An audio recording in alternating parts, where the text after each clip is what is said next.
Hello सगळ्यांना. आज करते बाजरीच्या भाकरी. बाजरीच्या भाकरी थंडीत खातात, चांगल्या असतात शरीराला. बाजरीच्या भाकरी उष्ण असते ना बाजरी. बाजरीच्या भाकरी चालू आहेत माझ्या.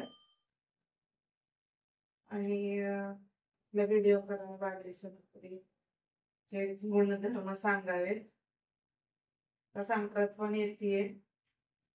संक्रांतीला आवर्जून खातात बाजरीची भाकरी. काही लोक फक्त संक्रांतीलाच खातात, पण थंडीत खावावी बाजरीची भाकरी. काही माझ्या मैत्रिणी तांब्यात पाणी घेतात भाकरी करताना.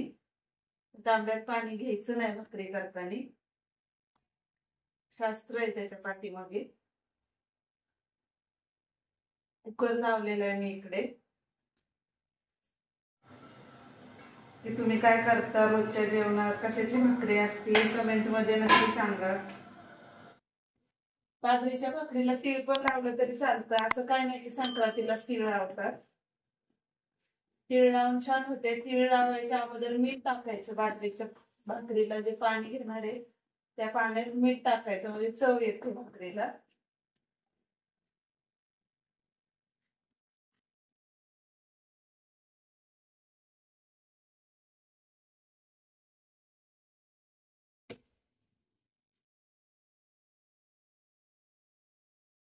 अशा प्रकारे मी बाजरीच्या भाकरी करतेय.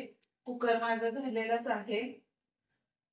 कुकर मध्ये डाळ भात नाहीये, फक्त भातच आहे. आम्ही डाळ करत नाही रोज, आजारी पेशंट असल्यासारखं वाटतं आम्हाला. मुलं लहान होती तेव्हा करत होतो आम्ही डाळ भात रोजच. आता पोरं कंटाळतात खायला डाळ भात. आजारी माणसाचं फिलिंग येतं रोजचं वरण भात खाल्ल्यावर.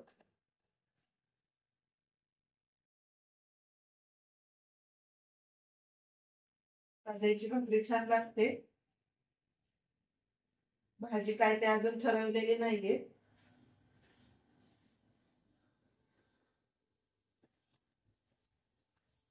भाजीचं प्लॅनिंग व्हायचंय अजून. संध्याकाळचे 8 वाजले.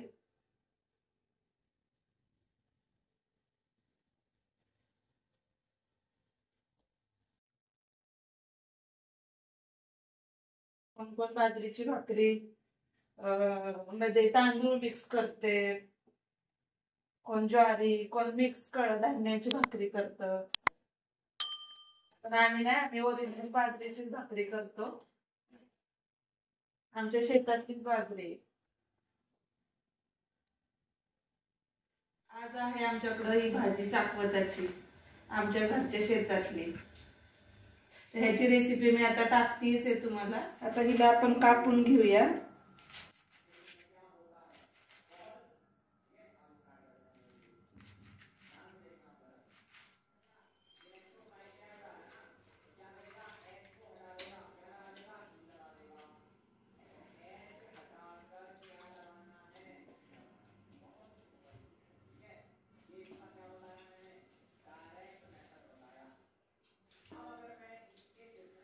त्यात मी हरभऱ्याची डाळ भिजत घातली होती 2 तासापूर्वी, ती पण घालायची. ती भाजीच्या खाली घालायची म्हणजे ती शिजते पटकन.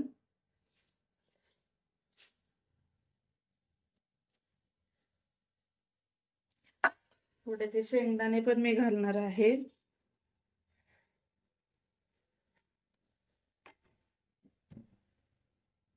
आणि ही मी झाकण ठेवणार नाही, झाकण ठेवल्यावर कलर बदलतो म्हणून.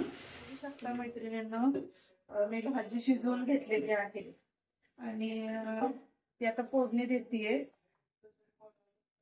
त्यात फक्त जिरे टाकणार आहे मी, मोहरी टाकायची नसते पालेभाजीला. लसूण मी मिरची बरोबर पण वाटणात लसूण घेतलेला होता.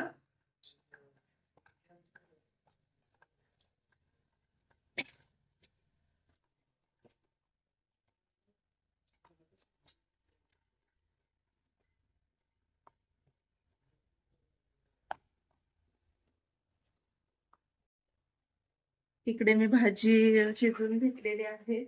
त्याचे पीठ टाकून एकजीव करून घ्यायची. डाळीचे पीठ मी टाकले, तुम्ही ज्वारीचं टाकू शकता.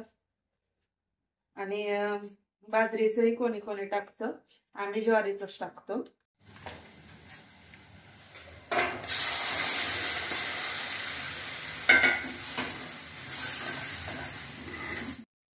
मीठ टाकायचं लास्टला, थोडासा दाण्याचा कूट टाकायचाय, थोडासा, जास्त नाही. तुम्ही बघू शकता भाजी किती छान झाली आहे. चव तर अप्रतिमच असणार आहे. आणि फ्रेंड्स, ही आहे चाकवताची भाजी. खाण्यासाठी खूप टेस्टी आणि पौष्टिकही असते बाजरीची भाकरी आणि चाकवताची भाजी.